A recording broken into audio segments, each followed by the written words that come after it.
Lors d'un dîner de famille, mon mari s'est éclipsé pour passer un appel. Je l'ai suivi par instinct. Il n'était pas au téléphone, il pleurait. Je lui ai demandé ce qu'il se passait. Il a dit « Je te dirai à la maison ». Plus tard, il m'a regardé et a dit « L'homme à table, ce n'est pas ton cousin. C'est ton père ». Avant de commencer l'histoire, n'oubliez pas de laisser un like et de vous abonner à la chaîne pour voir plus d'histoires comme celle-ci.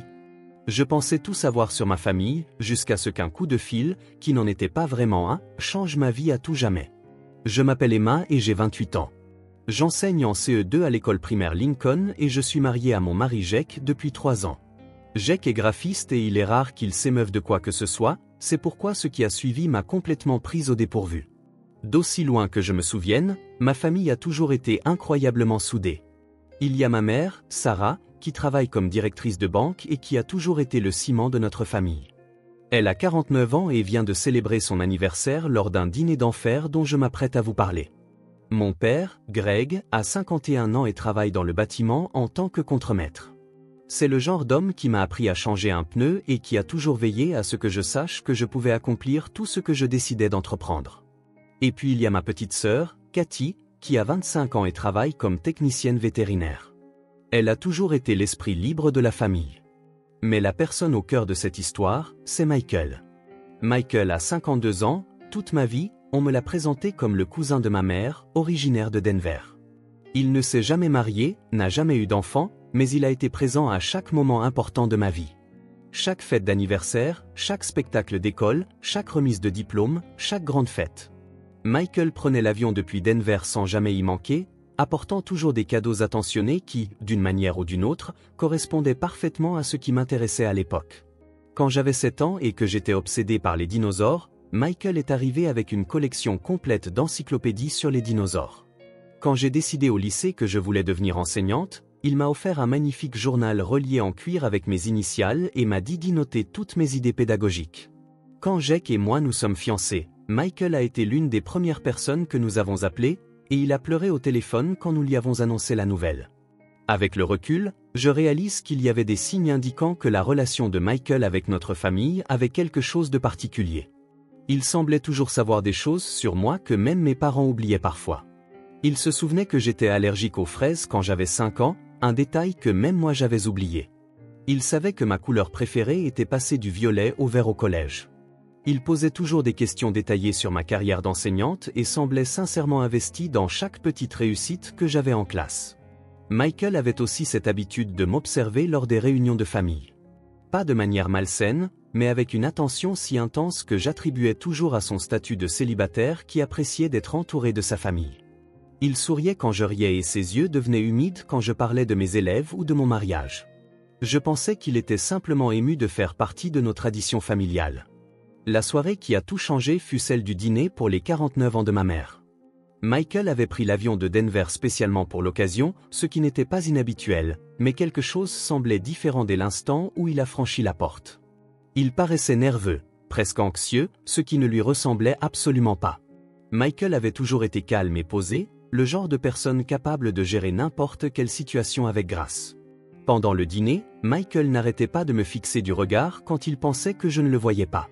Quand maman a commencé à raconter des anecdotes sur mon enfance, les réactions de Michael semblaient plus intenses que d'habitude. Quand elle a mentionné qu'elle m'apprenait à faire du vélo, les yeux de Michael se sont remplis de larmes. Quand elle a parlé de mon premier jour de maternelle, Michael s'est excusé pour aller aux toilettes, et j'aurais juré l'entendre pleurer dans le couloir. Mais le moment qui aurait dû être mon premier véritable indice fut celui où Michael a offert son cadeau d'anniversaire à maman. C'était un bracelet en argent coûteux, bien plus cher que ce qu'un simple cousin offrirait habituellement. La réaction de maman fut également étrange. Elle a regardé le bracelet comme s'il signifiait quelque chose de bien plus profond qu'un simple cadeau d'anniversaire, et elle a serré Michael dans ses bras bien plus longtemps qu'on ne le ferait pour un cousin. Jake l'a remarqué aussi. Je le voyais observer l'interaction entre Michael et mes parents avec une expression perplexe. Jake a toujours été observateur, probablement en raison de son travail de graphiste qui exige de remarquer les moindres détails. Mais ce soir-là, il semblait étudier ma famille comme s'il essayait de résoudre une énigme. Ce que j'ignorais, c'est que Michael portait un secret depuis 28 ans. Et ce dîner d'anniversaire était la soirée où il a finalement décidé qu'il ne pouvait plus le porter. Ce que j'ignorais, c'est que toute ma compréhension de qui j'étais et d'où je venais allait être anéantie par une conversation qui aurait lieu dans notre jardin à peine 1 heure plus tard. Le coup de fil qui n'en était pas vraiment un n'était que le début de la nuit la plus choquante de ma vie. Ma vie avant ce dîner d'anniversaire ressemblait à un conte de fées. J'avais tout ce que je pensais vouloir et une famille que la plupart des gens envieraient. Enseigner en CE2 à l'école primaire Lincoln n'était pas seulement mon travail, c'était ma vocation. J'avais récemment obtenu ma titularisation, ce qui signifiait que j'avais enfin la sécurité d'emploi pour laquelle j'avais travaillé pendant 5 ans. Ma classe était remplie d'enfants de 8 ans aux yeux vifs qui me faisaient rire tous les jours. Et j'aimais sincèrement aller travailler chaque matin. Jake et moi avions construit ce que je considérais comme le mariage parfait. Nous nous étions rencontrés à l'université alors qu'il étudiait le graphisme et que je préparais mon diplôme d'enseignante. Il était du genre calme et stable, ce qui équilibrait ma nature plus émotive. Tandis que je portais mon cœur sur ma main, Jake était le genre de personne qui réfléchissait attentivement avant de réagir. Il concevait des logos et des supports marketing pour de petites entreprises, et il était incroyablement doué pour cerner les gens et les situations, ce qui le rendait excellent pour comprendre ce que ses clients voulaient vraiment. Notre petite maison sur Maple Street était exactement ce dont nous rêvions lorsque nous nous sommes mariés. Nous avions peint chaque pièce nous-mêmes, planté un jardin à l'arrière et passé les week-ends à chiner pour trouver les meubles parfaits. Jake avait transformé la chambre d'amis en son studio de design, et j'avais mon coin où je corrigeais les copies et préparais mes leçons. Nous parlions d'avoir des enfants un jour, mais pour l'instant, nous étions satisfaits de notre vie à deux. Les dîners de famille chez mes parents étaient une tradition mensuelle que j'attendais avec plus d'impatience que toute autre chose. Maman et papa vivaient dans la même maison où Cathy et moi avions grandi, une maison de plain-pied confortable avec une grande cuisine et une salle à manger qui semblait toujours trop petite lorsque nous nous réunissions tous. Maman était une cuisinière incroyable et elle mettait toujours les petits plats dans les grands pour ses dîners, préparant assez de nourriture pour nourrir 2 fois plus de personnes que celles qui seraient réellement présentes. Papa avait construit la table de la salle à manger lui-même quand Cathy et moi étions petites, et elle portait les marques d'innombrables repas de famille. Il y avait des auréoles laissées par les plats chauds, des égratignures dues aux devoirs faits à la hâte, et les initiales de Cathy gravées dans un coin, souvenir de sa phase rebelle à l'âge de 12 ans. Cette table contenait 25 ans de souvenirs de famille, et m'asseoir autour d'elle me rendait toujours reconnaissante pour la stabilité et l'amour qui m'avaient entouré toute ma vie. Le dîner d'anniversaire a commencé exactement comme toutes les autres célébrations familiales. Maman l'avait planifié depuis des semaines, m'appelant plusieurs fois pour coordonner les emplois du temps et s'assurer que tout le monde pouvait venir. Elle avait préparé les fameuses côtes levées au barbecue de papa, son gratin de macaroni maison, sa cocotte de haricots verts et un gâteau au chocolat qu'elle perfectionnait depuis 20 ans. La maison sentait incroyablement bon quand Jake et moi sommes arrivés, et je pouvais entendre des rires venant de la cuisine avant même que nous ayons sonné. Cathy était déjà là, racontant à maman une histoire à propos d'un chat difficile qu'elle avait dû soigner à la clinique vétérinaire. Papa était dans son élément, debout près de la cuisinière, prétendant être le chef pendant que maman s'occupait de toute la cuisine. C'était leur routine et cela me faisait toujours sourire. Papa tournait autour de la cuisine, remuant de temps en temps quelque chose ou vérifiant le four, tandis que maman orchestrait tout le repas avec une précision militaire. Michael est arrivé environ 20 minutes après Jake et moi, avec une bouteille du vin préféré de maman et un cadeau magnifiquement emballé. Il a embrassé tout le monde, a complimenté maman sur l'odeur merveilleuse de la maison et a immédiatement entamé une conversation avec papa sur un projet de construction sur lequel il travaillait. C'était un comportement tout à fait normal pour Michael, mais j'ai remarqué qu'il semblait plus agité que d'habitude. Il n'arrêtait pas de regarder sa montre et de passer ses mains dans ses cheveux, des tics nerveux que je ne lui avais jamais vus auparavant. Pendant l'apéritif dans le salon, Michael a constamment orienté la conversation vers ma carrière d'enseignante. Il voulait tout savoir sur ma titularisation, sur mes élèves, sur mes projets pour l'année scolaire à venir. Ses questions étaient plus détaillées que d'habitude, et il semblait suspendu à chacun de mes mots. Quand j'ai mentionné que je songeais à poursuivre un master en éducation, le visage de Michael s'est illuminé comme si je venais de lui annoncer que j'avais gagné au loto. La conversation pendant le dîner était remplie des sujets familiaux habituels. Maman a mis tout le monde au courant des derniers potins de la banque. Papa s'est plaint de son nouveau superviseur. Et Cathy nous a divertis avec des histoires sur les animaux qu'elle avait soignés cette semaine-là. Michael participait à chaque conversation, mais j'ai remarqué qu'il continuait de me regarder avec une intensité qui me mettait légèrement mal à l'aise. Quand maman a sorti les vieux albums photos après le dîner, les réactions de Michael aux photos de moi enfant semblaient excessivement émotives. Il étudiait chaque photo comme s'il en mémorisait chaque détail, et je l'ai surpris en train d'essuyer des larmes quand maman lui a montré ma photo de classe de maternelle.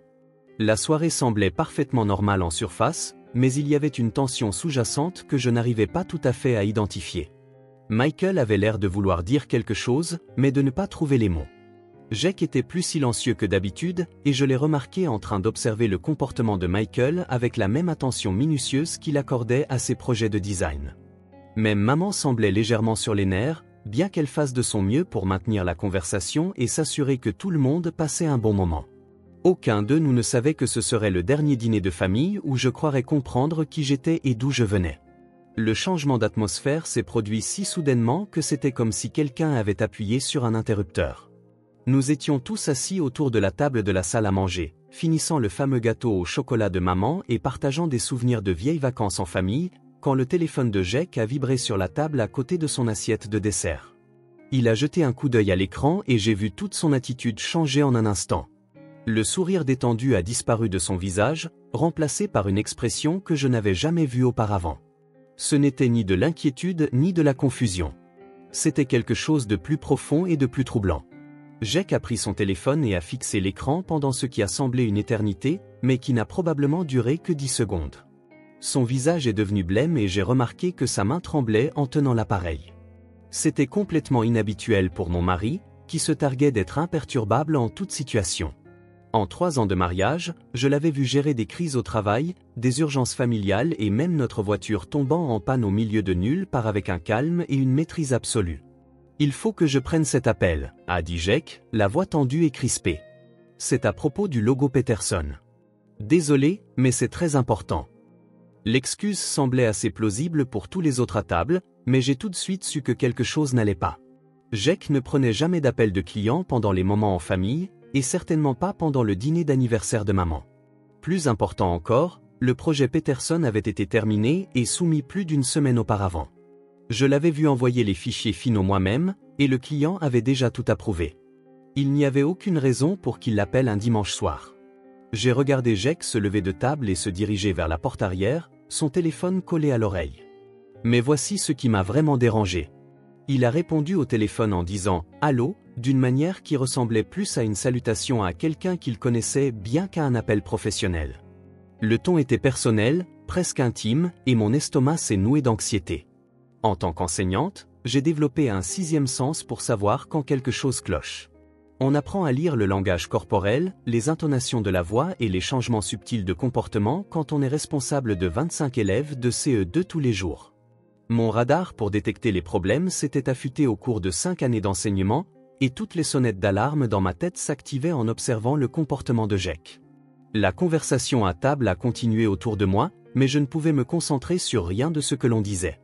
Maman racontait à Cathy des histoires sur ses collègues à la banque, et papa ajoutait son propre commentaire sur les politiques de bureau, mais leur voix semblait venir de sous l'eau. Tout ce à quoi je pouvais penser, c'était l'expression sur le visage de Jake quand il avait vu cet écran de téléphone et la façon dont sa voix s'était brisée quand il avait donné son excuse. Je n'arrêtais pas de jeter un coup d'œil vers la porte arrière, m'attendant à voir Jake faire les 100 pas dans le jardin pendant qu'il parlait à la personne qui l'avait appelé. Mais de ma place à table, je ne le voyais nulle part. Le détecteur de mouvement dans le jardin ne s'était même pas allumé, ce qui signifiait qu'il ne se promenait pas comme il le faisait habituellement lorsqu'il prenait des appels professionnels.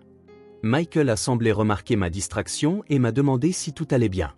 J'ai forcé un sourire et lui ai dit que j'étais juste fatigué de la semaine d'école, mais je pouvais voir qu'il n'y croyait pas. Michael avait toujours été incroyablement perspicace quand il s'agissait de mes humeurs et de mes sentiments. Il pouvait me lire mieux que presque n'importe qui, ce que j'avais toujours attribué au fait qu'il avait été présent à tant de moments importants de ma vie. 10 minutes ont passé, puis 15. Jake était toujours dehors, soi-disant pour son appel professionnel, mais quelque chose semblait fondamentalement anormal dans toute cette situation. J'ai commencé à cataloguer mentalement toutes les choses qui ne collaient pas. Le visage de Jake en voyant l'écran du téléphone ressemblait plus à celui de quelqu'un ayant reçu une nouvelle dévastatrice qu'un appel professionnel. Son excuse à propos du projet Peterson était clairement inventée. Sa voix en répondant au téléphone sonnait comme s'il parlait à quelqu'un qu'il connaissait personnellement, pas à un client. Et maintenant, il était dehors depuis près de 20 minutes, ce qui était bien trop long pour une conversation professionnelle normale. Le pire, c'est que je voyais Michael m'observer avec une inquiétude croissante. Il n'arrêtait pas de regarder vers la porte arrière, puis de nouveau vers moi, comme s'il essayait de comprendre ce qui se passait. Il y avait quelque chose dans son expression qui me faisait penser qu'il en savait peut-être plus sur le comportement étrange de Jake qu'il ne le laissait paraître. J'ai pris une décision qui allait tout changer. J'allais m'excuser de table et découvrir exactement ce qui se passait avec mon mari. Mes instincts d'enseignante hurlaient que quelque chose n'allait vraiment pas. Et j'avais appris à faire entièrement confiance à ces instincts. Je vais voir comment va Jake, ai-je annoncé à la tablée, en essayant de garder une voix décontractée. Ça fait un moment qu'il est dehors. Ce que j'allais trouver dans le jardin allait briser toutes les certitudes que j'avais jamais eues sur ma famille et sur ma propre identité. Trouver Jake en larmes dans le jardin, c'était comme découvrir que la gravité avait soudainement cessé d'exister. Tout ce que je pensais savoir sur mon mari, sur notre relation, sur le rythme prévisible de nos vies ensemble s'est effondré en ce seul instant. Jake ne pleure pas. En 3 ans de mariage, je l'avais vu avoir les larmes aux yeux exactement 2 fois, et les 2 fois, c'était lors d'événements de vie monumentaux qui rendraient n'importe qui émotif. Je suis resté là un moment, figé sur le porche arrière, essayant de comprendre ce que je voyais. Mon mari était assis sur les marches en bois que papa avait construites quand j'étais adolescente, la tête enfouie dans ses mains, ses épaules secouées par des sanglots silencieux. Son téléphone n'était nulle part en vue, ce qui confirmait ce que j'avais déjà soupçonné à propos du faux appel professionnel. Le détecteur de mouvement s'était allumé quand j'ai ouvert la porte, projetant des ombres dures à travers le jardin et donnant à toute la scène des allures de cauchemar. « Jake, qu'est-ce qui se passe ?» ai-je demandé, en essayant de garder une voix stable, même si mon cœur battait la chamade. « Tu me fais peur. » Il a levé les yeux vers moi, les yeux rougis et un visage qui semblait avoir vieilli de 10 ans en 20 minutes. Ce n'était pas l'homme calme et maître de lui que j'avais épousé. C'était quelqu'un qui avait l'air de venir de recevoir la pire nouvelle de sa vie. « Je ne peux pas faire ça ici, Emma, » a-t-il dit, sa voix à peine plus qu'un murmure. « Pas avec tout le monde à l'intérieur. Pas avec ta famille juste là. » La façon dont il a dit « ta famille » m'a glacé le sang. Il y avait quelque chose dans son ton, une distance et une formalité qui n'avaient jamais existé auparavant. Jake aimait ma famille. Il avait toujours été à l'aise avec mes parents, avait toujours apprécié nos dîners mensuels, s'était toujours intégré parfaitement à notre dynamique familiale. Mais à ce moment-là, il parlait d'eux comme s'ils étaient des étrangers. « Faire quoi ?» ai-je exigé, en m'approchant de lui. « De quoi parles-tu ? Qu'est-ce que tu ne peux pas faire ?»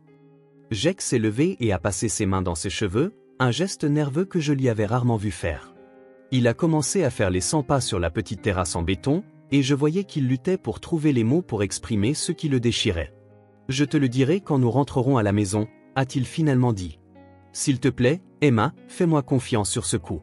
J'ai besoin de trouver comment dire ça, et je ne peux pas le faire ici. » L'expression « fais-moi confiance » aurait dû être réconfortante, mais la façon dont il l'a dite m'a donné l'impression que le sol se dérobait sous mes pieds. Jake me demandait de lui faire confiance tout en me cachant clairement quelque chose d'énorme. En tant qu'enseignante, j'avais appris à reconnaître quand quelqu'un cachait quelque chose d'important. Et tous mes instincts criaient que ce que Jake savait allait tout changer. J'ai regardé par la fenêtre de la salle à manger et j'ai pu voir ma famille toujours assise autour de la table, se demandant probablement où Jake et moi avions bien pu disparaître. Maman coupait une autre part de gâteau. Cathy montrait quelque chose à papa sur son téléphone, et Michael était assis tranquillement, jetant de temps en temps un coup d'œil vers la porte arrière avec une expression que je ne parvenais pas à déchiffrer. C'est alors que j'ai remarqué quelque chose qui m'a retourné l'estomac. Michael ne participait pas à la conversation comme il le faisait d'habitude. Il était assis là, les mains croisées sur ses genoux, fixant sa tasse de café, l'air de porter tout le poids du monde sur ses épaules. L'homme qui était normalement l'âme de la fête, qui avait toujours une histoire à raconter ou une blague à partager, était assis dans un silence complet. « Jake » ai-je dit, en attrapant son bras pour arrêter ses allées et venues. « Est-ce que ça a quelque chose à voir avec Michael ?» La façon dont son visage a changé quand j'ai prononcé le nom de Michael m'a dit tout ce que j'avais besoin de savoir.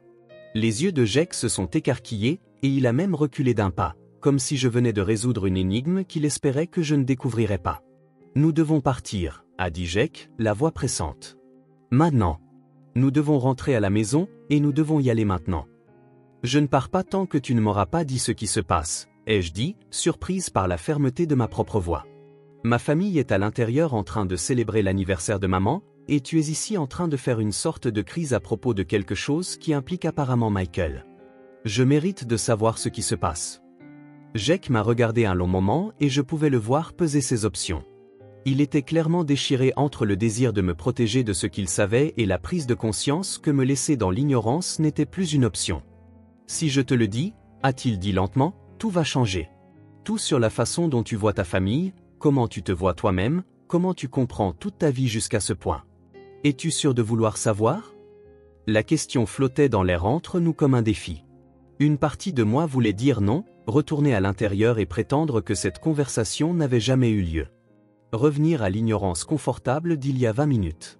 Mais l'enseignante en moi, la partie qui avait toujours eu besoin de comprendre et d'aller au fond des choses, ne me laisserait pas m'en aller. « Oui, » ai-je dit. « Je veux savoir. » Jake a hoché la tête lentement, comme s'il s'attendait à cette réponse mais la redoutait en même temps. « Alors nous rentrons à la maison, » a-t-il dit. « Tout de suite. » Le trajet de retour de chez mes parents a semblé durer les 15 minutes les plus longues de ma vie. J'avais trouvé des excuses pour ma famille, prétextant un terrible mal de tête et le besoin de rentrer me reposer avant le travail le lundi. Maman s'était inquiétée et voulait me renvoyer à la maison avec des restes de gâteau. Cathy avait proposé de venir avec nous pour s'assurer que j'allais bien, et papa avait insisté pour nous accompagner à la voiture.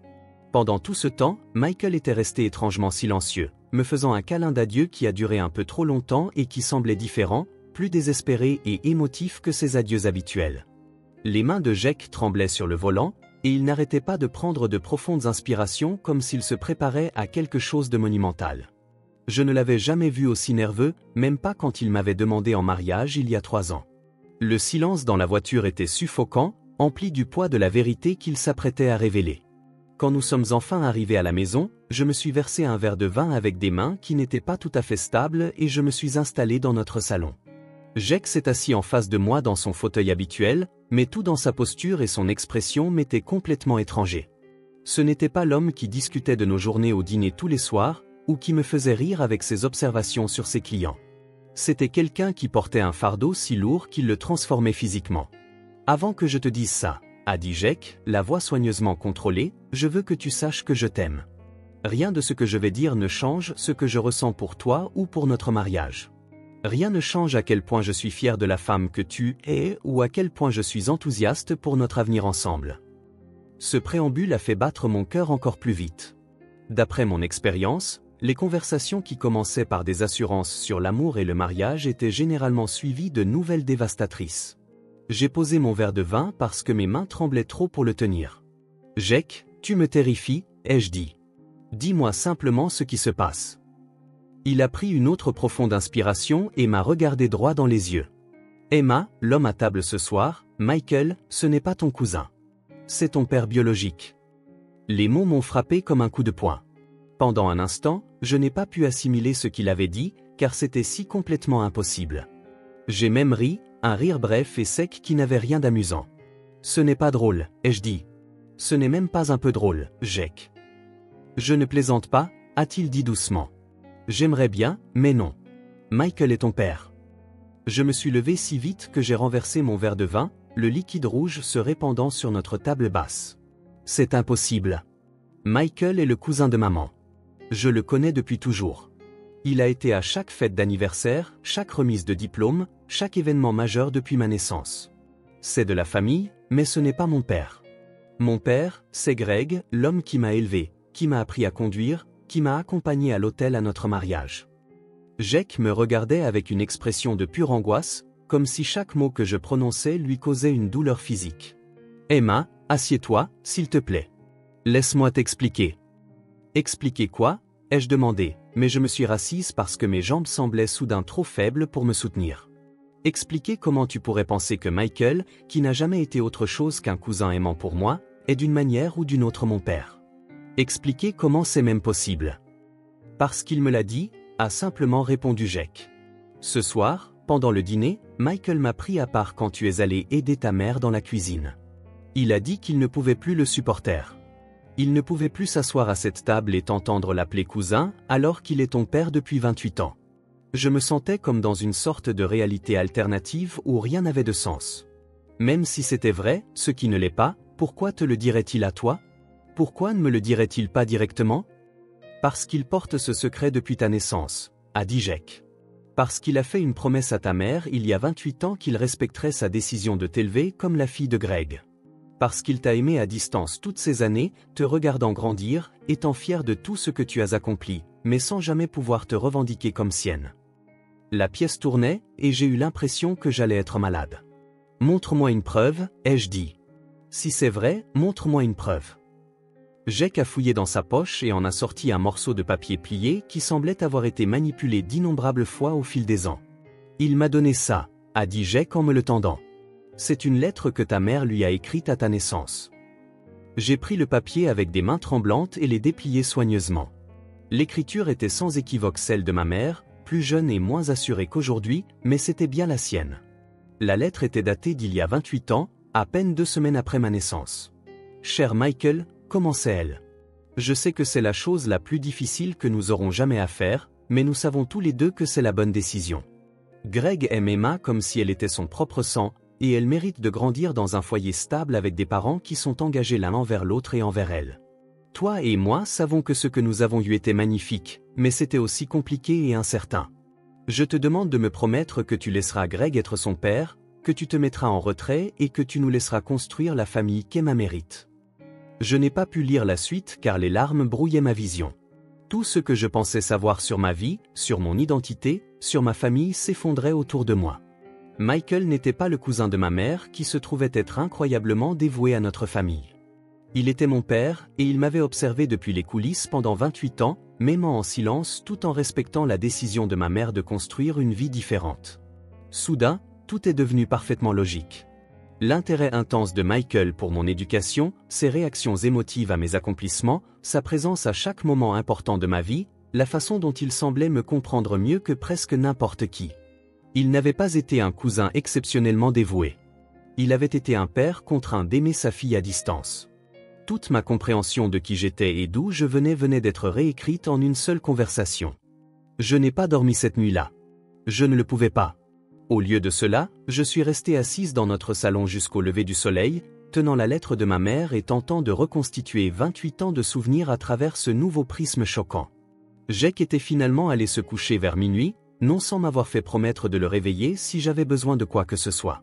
J'avais besoin de tout et de rien à la fois, et le sommeil me semblait impossible alors que toute ma compréhension de moi-même avait été bouleversée. À 6 heures du matin, j'ai pris une décision.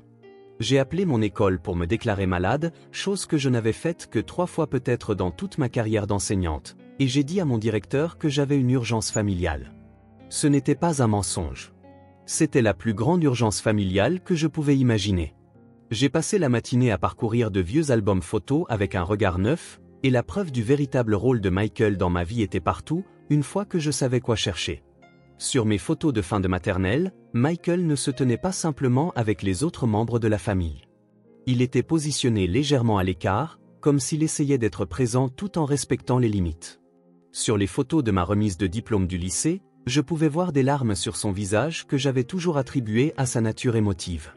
Mais maintenant, je comprenais que c'étaient les larmes d'un père regardant sa fille accomplir quelque chose d'important. La découverte la plus dévastatrice fut une photo du jour de mon mariage. Alors que tout le monde était concentré sur la cérémonie, Michael avait été capturé en arrière-plan d'une photo, me regardant descendre l'allée avec une expression de pur amour et de perte. Il voyait sa fille se marier, mais il devait vivre ce moment en tant qu'ami de la famille plutôt qu'en tant que père de la mariée. À 10 heures, je me suis rendu à l'hôtel de Michael. Il séjournait au Hampton Inn du centre-ville, le même endroit où il descendait toujours lorsqu'il venait pour des événements familiaux.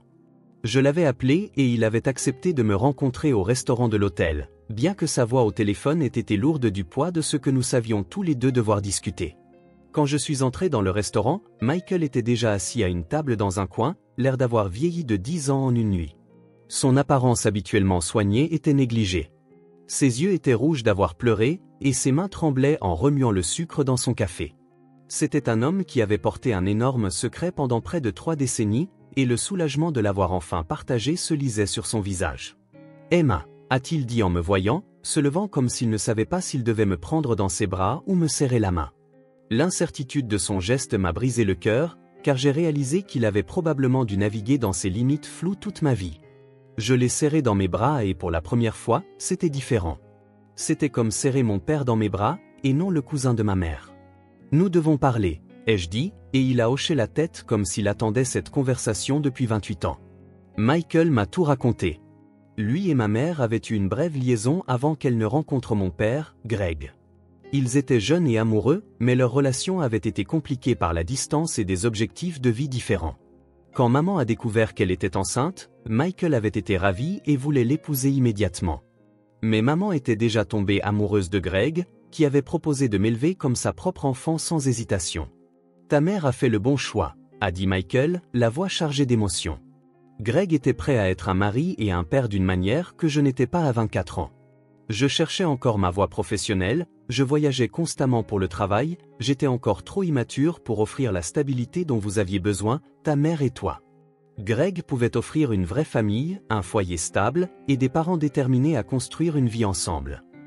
La partie la plus difficile fut d'apprendre que Michael avait voulu faire partie de ma vie dès le début, mais qu'il avait respecté la décision de ma mère de créer des limites claires. J'ai demandé si je pouvais être oncle Michael, a-t-il dit. Mais ta mère a pensé que c'était trop proche de la vérité. Alors nous nous sommes mis d'accord sur cousin, et j'ai promis que je n'interférerais jamais avec le rôle de Greg en tant que ton père. Michael avait tenu cette promesse religieusement. Il avait assisté à mes événements scolaires, mais s'était toujours assis à l'arrière. Il avait envoyé des cadeaux d'anniversaire et de Noël, mais jamais rien qui n'éclipse ce que mes parents m'offraient. Il avait été présent à chaque étape majeure, mais toujours en tant que membre de la famille de soutien plutôt qu'en tant que parent. Il m'avait regardé grandir, aller à l'université, devenir enseignante et me marier, tout en gardant le secret qu'il était mon père biologique. « Pourquoi maintenant ?» ai-je demandé. « Pourquoi as-tu décidé de le dire à Jake hier soir ?»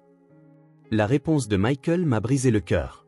Parce que j'ai 52 ans et que je ne me suis jamais marié, que je n'ai jamais eu d'autres enfants, que je n'ai jamais construit la famille que j'ai toujours pensé que j'aurais.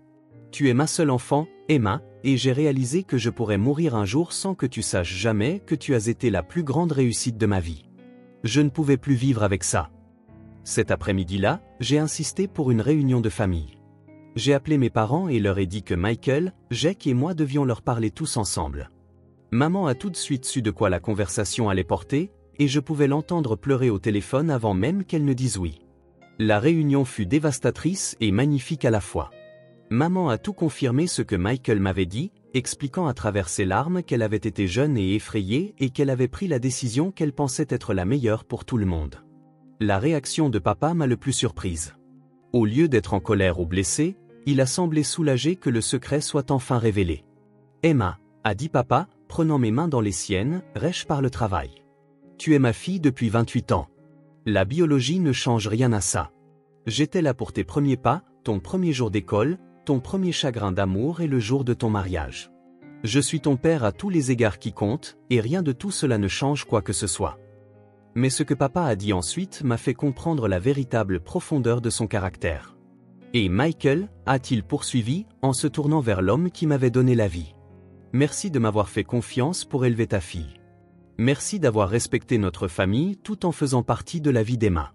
Tu aurais pu rendre les choses compliquées, mais tu as choisi de faire passer le bien-être d'Emma en premier, et je t'en serai toujours reconnaissant. » Les mois qui ont suivi ont été une période d'ajustement pour nous tous. J'ai appris à naviguer entre mes deux pères, chacun ayant joué des rôles cruciaux mais différents dans la personne que je suis devenue. Greg est resté, papa, l'homme qui m'avait élevé et m'avait tout appris sur la force, l'intégrité et l'amour inconditionnel. Michael est devenu un autre type de père, quelqu'un avec qui je pouvais parler des parties de moi que j'avais héritées de lui, comme mon amour de la photographie et ma tendance à trop réfléchir. La plus belle découverte fut que je n'avais rien perdu en apprenant la vérité. Au contraire, j'avais acquis une compréhension plus profonde du nombre de personnes qui m'avaient aimé tout au long de ma vie. Greg avait choisi d'être mon père alors qu'il n'y était pas obligé. Michael avait choisi de m'aimer à distance pour protéger la structure familiale qui était la meilleure pour moi. Maman avait pris des décisions impossibles pour me donner l'enfance la plus stable possible. En tant qu'enseignante, je pensais comprendre les dynamiques familiales, mais j'ai appris que la famille la plus complexe était la mienne. J'ai appris que l'amour ne se résume pas au lien du sang. Il s'agit des personnes qui choisissent d'être présentes, jour après jour, dans la mesure où elles y sont autorisées. J'ai appris que parfois, les plus grands secrets sont gardés non pas pour nous blesser, mais pour nous protéger. Et j'ai appris que parfois, les plus belles histoires d'amour sont celles qui se déroulent en silence, où quelqu'un vous aime tellement qu'il est prêt à se mettre en retrait et à laisser quelqu'un d'autre être le héros de votre histoire. Aujourd'hui, mes élèves me posent parfois des questions sur ma famille, et je leur dis que j'ai une chance incroyable parce que j'ai deux pères qui m'aiment de manière différente mais tout aussi importante. Je leur dis que la famille ne se résume pas à qui partage votre ADN. Il s'agit de ceux qui choisissent de vous aimer et de vous soutenir tout au long de votre vie. La vérité n'a pas détruit ma famille. Elle m'a fait réaliser à quel point ma famille avait toujours été extraordinaire. Et si vous avez aimé cette histoire et que vous voulez entendre d'autres expériences de la vie réelle sur la famille, les relations et les façons inattendues dont nos vies peuvent changer du jour au lendemain, veuillez vous abonner à la chaîne et activer la cloche de notification pour ne jamais manquer une nouvelle vidéo. Votre soutien compte énormément pour moi et il m'aide à continuer de partager ces histoires importantes qui nous rappellent que nous ne sommes pas seuls dans nos expériences. On se retrouve dans la prochaine vidéo.